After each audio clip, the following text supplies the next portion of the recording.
Hello class fifth students, हम जेके बोस की EVS पढ़ रहे हैं। इसमें हम चैप्टर नंबर 9 पढ़ रहे थे, अप यू गो।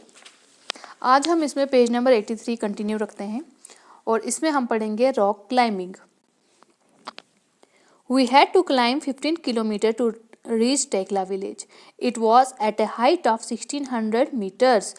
हमें अब टेकला गांव जाना था और उसके लिए हमें 15 किलोमीटर की चढ़ाई चढ़नी थी।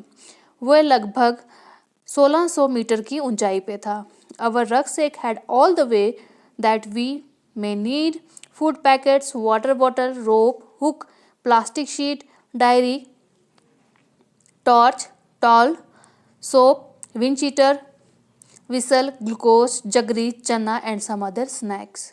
तो क्या कहती है ये कि हम जब वहाँ चढ़ाई पे चढ़ रहे थे तो हमारे साथ हमारे रक्सैक बैग होते हैं, पिट्ठू बोलते हैं इन्हें, इनमें बहुत सारी आइटम्स रखी हुई थी जो उनको ज़रूरत थी। जैसे खाने के कुछ पैकेट्स थे, पानी की बोतल थी, रस्सी था, हुक था, प्लास्टिक की कुछ शीट्स थी, डायरी थी, टॉर्च थी, टॉल था, साबुन थी, विंड शीटर थे, विसल थी, ग्लूकोज, जगरी, जगरी मीन्स गुड़, गुड़ भी था, चना था और बहुत सारी खाने की चीज़ें। We could see fruits and vegetables growing in the steppe fields. हमें खेतों में क्या दिख रहा था? हमें खेतों में उगते हुए फल और सब्जियां दिख रही थी। और वो खेत कैसे थे? स्टेप फील्ड से। स्टेप फील्ड ऐसे होते हैं, मान लो यहाँ पे एक खेत है, इसके नीचे दूसरी खेत, तीसरी खेत, ऐसे स्टेप वाइज ये खेतें होती हैं। तो ऐसे खेत होंगे वहाँ पे, उन्हें वो दिख रहे थे और इनमें बहुत सारे फल और सब्जियां लगी हुई थी, उग रहे थे वहाँ पे फल और सब्जियां। We saw Colonel Ram Singh standing on a 90-meter high flat rock with pegs and ropes. तो हमने क्या देखा? हमने कर्नल राम सिंह को देखा जो 90 मीटर की ऊंचाई पे एक फ्लैट रॉक पे खड़े हुए थे और उनके पास पैग्स और रोप्स थी। पैग्स मीन्स कुंडे और रोप्स होगी रस्सी। तो कुंडे और रस्सी उनके हाथों में थे और वो वहाँ पे एक बड़ी सी चट्टान, फ्लैट चट्टान के ऊपर खड़े थे। ये एक चट्टान है और देखो यहाँ पे ये ऊपर की तरफ क्लाइंब कर रहे हैं। इनकी कमर पे देखो स्लिंग बांधा हुआ है और उसका जो ये इसके साथ फिक्स है रोप के साथ। We had been told to first observe the rock carefully and identify hold place where we can put our hands and feet. तो हमें ये कहा गया था कि जिस पत्थर पे, जिस चट्टान पे हम चढ़ रहे हैं, हमें पहले उसे ध्यान से देखना है और उसमें जो पकड़ने वाले, होल्ड करने के लिए जगह है, जो पकड़ है चट्टानों के बीच में जहां हम अपने हाथ पैर रख सकते हैं, उन्हें अच्छे से पहचानना है। Place where we can put our hands and feet. तो ऐसी जगहों को हमें अच्छे से नोटिस करना था, देखना था, जहां पर हम अपने हाथ और पैर जो है वो अच्छे से होल्ड कर सके। Today I was not going to back out. तो आज मैं पीछे हटने वाली नहीं थी। I stood first in the line. मैं लाइन में सबसे पहले खड़ी हो गई। Our instructor tied a rope around his waist. तो हमारे जो इंस्ट्रक्टर थे उन्होंने अपनी कमर के इर्द गिर्द रस्सी बांध ली। He put the sling and held the thick rope which was hanging. तो उन्होंने क्या किया? स्लिंग लगा ली और जो मोटी रस्सी थी उस पे वो लटकना शुरू हो गए, जैसे यहाँ पे दिखाया है। देखो इन्होंने अपने कमर से यहाँ पे बांध के ये रोप के साथ स्लिंग किया है और ये यहाँ पे इसके सहारे से ऊपर चल रहे हैं। He started climbing as if he was running up. तो वो इस तरह से वो चढ़ाई चढ़ रहे थे मानो जैसे वो भाग रहे हों। I also put my sling. तो मैंने भी अपने कमर पे स्लिंग लगा लिया। But as I took my first step I slipped. लेकिन जैसे ही मैंने पहला कदम रखा तो मैं फिसल गई। And there I was swinging from the rope. और मैं क्या? झूले से लटकना शुरू हो गई। देखो यहाँ पे इसने स्लिंग बांधी हो और ये चट्टान की ऊपर चढ़ने की कोशिश कर रही है। Keep your body at an angle of 90 degree while climbing. I heard. Keep your back straight. Do not bend. तो किसी ने आवाज़ दी होगी उसे, तो उसे क्या सुनाई दिया कि अपनी बॉडी को 90 डिग्री के एंगल पे रखो जब तुम चढ़ाई चढ़ रही हो और अपनी कमर को बिल्कुल सीधे रखो, इसे बेंड नहीं करो। तो ये उसे सुनाई दिया।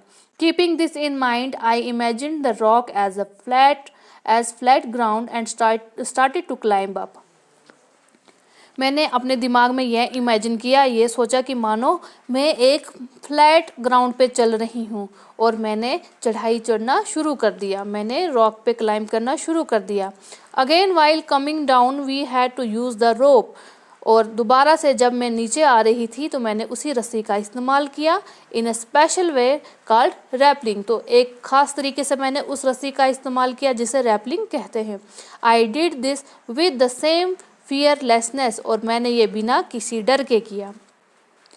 यहाँ पे अब ये क्वेश्चन पूछे हुए, अब हम इनके आंसर देते हैं।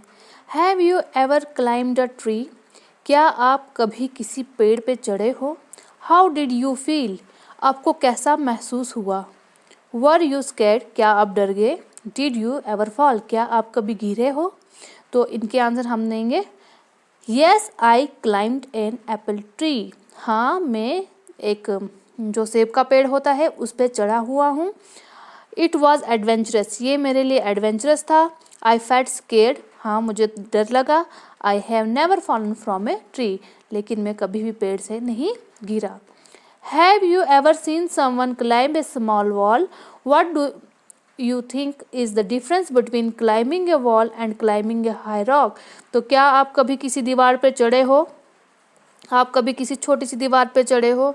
एक दीवार पे चढ़ने में और एक रॉक पे चढ़ने में क्या डिफरेंस है, दोनों में क्या अंतर है, मीन्स क्या फ़र्क है दोनों में? यस आई सा इट मैनी टाइम्स, हाँ मैंने बहुत बारी देखा है जब कोई एक छोटी सी दीवार पे चढ़ रहा होता है।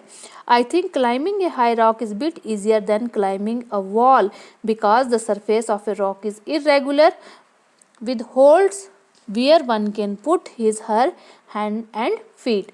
तो हाँ मैंने देखा है एक बारी किसी को छोटी सी वॉल पे चढ़ते हुए, दीवार पे चढ़ते हुए, लेकिन मैं ऐसा सोचता हूँ कि एक बड़ी सी चट्टान पे चढ़ना ज़्यादा आसान है एज़ कम्पेयर टू एक वॉल के चढ़ने पे, क्योंकि जो चट्टान होती है उसकी सरफेस काफ़ी खुरदरी होती है जिस पे हम आसानी से अपने हाथ और पैर को होल्ड कर सकते हैं।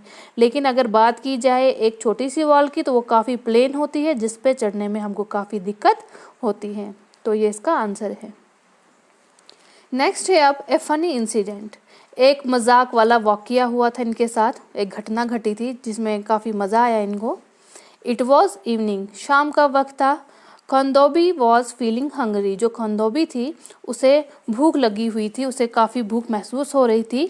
We did not have anything to eat, हमारे पास खाने के लिए कुछ भी नहीं था। She jumped over the fence and got into a field, तो उसने क्या किया, एक फील्ड थी, एक खेत थी, उसके साइड साइड से फेंसिंग की हुई थी, तो वो जो फेंस थी, तारें थी या जो दीवार या जाली लगी हुई थी, उसको कूद के वो खेतों में चली गई। She quickly plucked 2 big cucumbers and came back।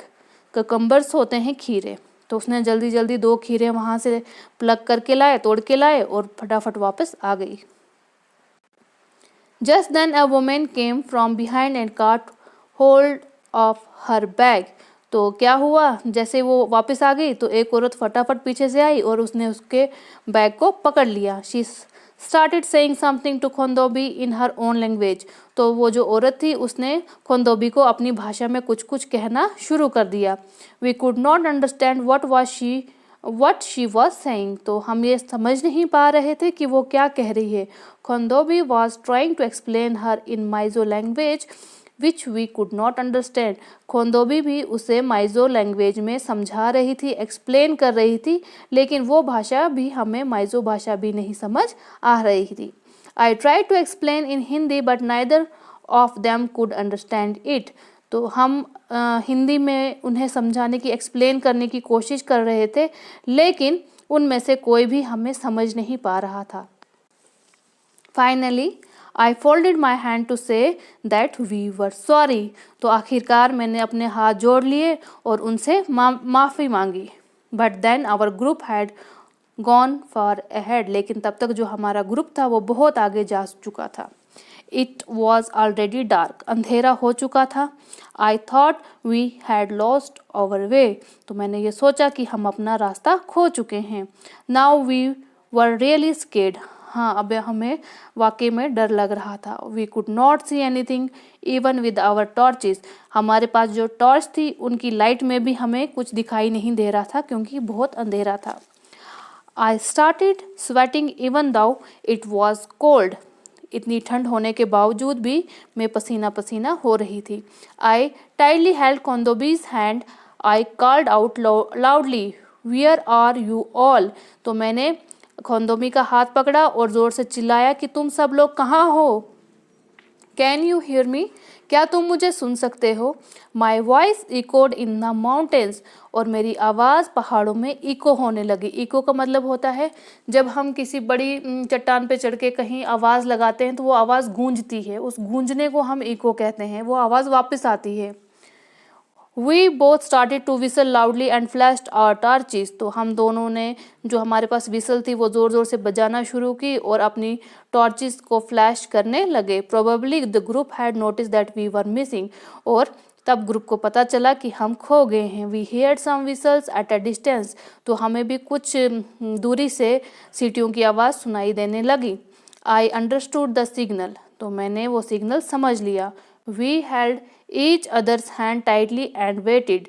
तो हमने एक दूसरे का हाथ काफ़ी टाइट तरीके से पकड़ा और हम इंतज़ार करने लगे। Khondobi felt that we should keep talking. Khondobi को लगा कि हमें बात करते रहना चाहिए। She start singing a Mizo song loudly. तो वो अपनी भाषा में ज़ोर ज़ोर से गाना गाना शुरू हो गई। After some time we saw them coming toward अस।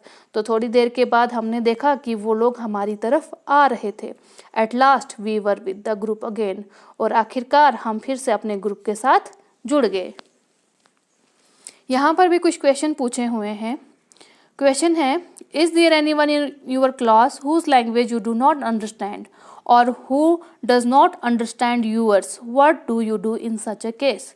क्या आपके क्लास में कोई ऐसा है जिसकी भाषा आप नहीं समझते हो या आप उसकी भाषा नहीं समझते हो, वो आपकी भाषा नहीं समझता है, तो ऐसे केस में आप क्या करते हो? Yes, few days back a boy from Jammu has joined our class। हाँ, कुछ दिनों पहले एक लड़का था जो जम्मू से था, उसने हमारी क्लास ज्वाइन की। We do not know each other's language। हम एक दूसरे की भाषा नहीं समझते थे क्योंकि देखो कश्मीर में कश्मीरी कही जाती है, जम्मू में डोगरी की जाती है, तो हम लोग भाषा नहीं समझ पाते हैं। So we talk using gesture and enjoy very much in doing so. तो इसीलिए हम एक दूसरे से इशारों में बात करते थे और ऐसा करके हम एन्जॉय भी करते थे। Have you ever lost your way? What did you do then? क्या कभी आप अपने रास्ते से भटक गए हो? तो आपने तब क्या किया? Yes, one time I have lost my way. हाँ, एक बारी मैं अपना रास्ता भूल गया था, मैं अपने रास्ते से भटक गया था।